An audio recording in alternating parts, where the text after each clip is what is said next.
Hoy hablaremos sobre la citis y sus 3 vías, pero antes conozcamos un poco sobre lo que es. La citis se define como la acumulación patológica de líquido en la cavidad peritoneal. En situaciones normales, la cantidad de líquido seroso en esta cavidad debería estar entre 25 a 50 mililitros. El 80 al 85% de las citis están asociadas a enfermedad hepática crónica. A continuación, abordaremos 3 de las principales vías para la formación de ascitis. Para entender este primer mecanismo de la ascitis en relación con la hipoalbuminemia, debemos saber que la albúmina es una proteína sintetizada en el hígado, es decir, las afecciones a nivel de este órgano generarán desequilibrios en los niveles de albúmina. La función principal de esta proteína es mantener constante la presión oncótica en 25 mililitros de mercurio. La presión oncótica es la encargada de mantener el líquido dentro de los vasos sanguíneos sin que éste se filtre a otros tejidos. Los niveles de albúmina baja, es decir, hipoalbuminemia, van a disminuir la presión oncótica, por lo que el líquido del espacio intravascular se va a filtrar hacia los tejidos y va a generar la ascitis. Entre algunas causas de la hipoalbuminemia tenemos a las hepatopatías como la cirrosis hepática, el síndrome nefrótico y la desnutrición. Siguiendo con la ascitis, hablaremos un poco sobre cómo se produce por las endotoxinas. Aquí, el lipopolisacárido, el cual es un componente mayoritario de la membrana externa de las bacterias gram negativas, pasa la barrera entérica ya sea solo o acompañado por E. coli. En este punto, el lipopolisacárido estimula el sistema mononuclear fagocítico y los macrófagos producen factor de necrosis tumoral alfa, dando lugar a que las células endoteliales produzcan óxido nítrico que dará lugar a una vasodilatación generalizada en el organismo. Esto se explica por qué el paciente con insuficiencia hepática crónica tendrá eritema palmar. En el área esplácnica es donde ocurre principalmente una gran disminución de las resistencias periféricas y caída de la presión arterial. Como consecuencia de esta disminución de las resistencias periféricas, se estimulan los vasoreceptores, dando lugar a la producción de catecolaminas, lo que le producirá al paciente taquicardia. En cambio, esta caída de la presión arterial hará que se perfunda menos el riñón y se active el eje renina-angiotensina-aldosterona. Como consecuencia, la acción de la angiotensina produce una intensa vasoconstricción renal, aumentando la presión arterial.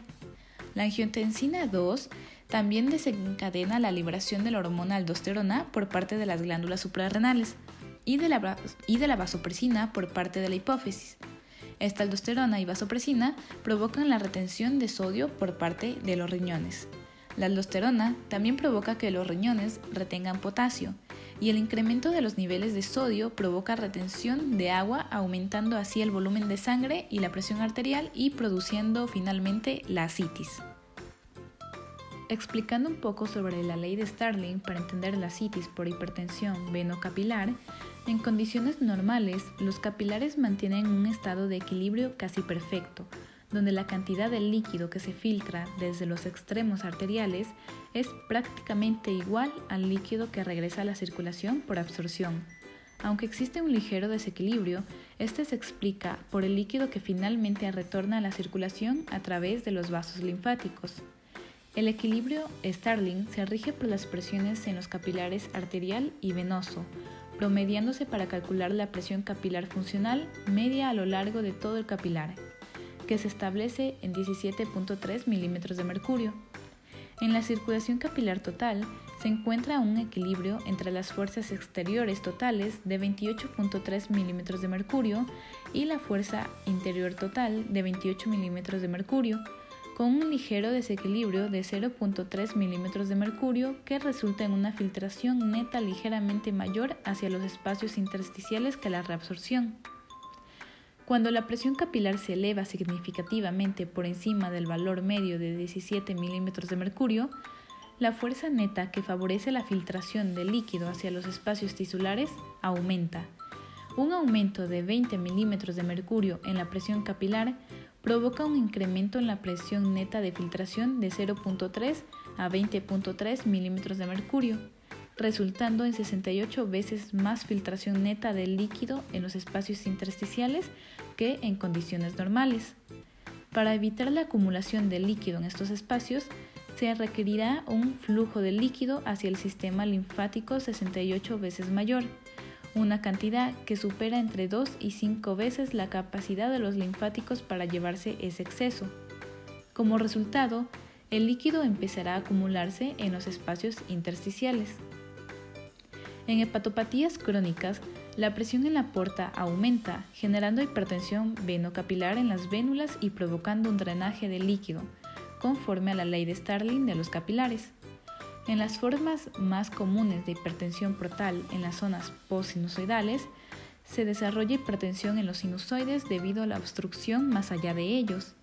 En este contexto, hay un aumento de dos territorios capilares, los sinusoides y los capilares de la serosa del peritoneo, lo que facilita el drenaje. La trasudación que se produce en los linfáticos alrededor de los sinusoides en el espacio de Dice resulta en el drenaje del líquido desde la superficie hepática hacia la cavidad peritoneal. Este fenómeno se presenta tanto en situaciones intrahepáticas postsinusoidales como en las poshepáticas, como la insuficiencia cardíaca y la cirrosis.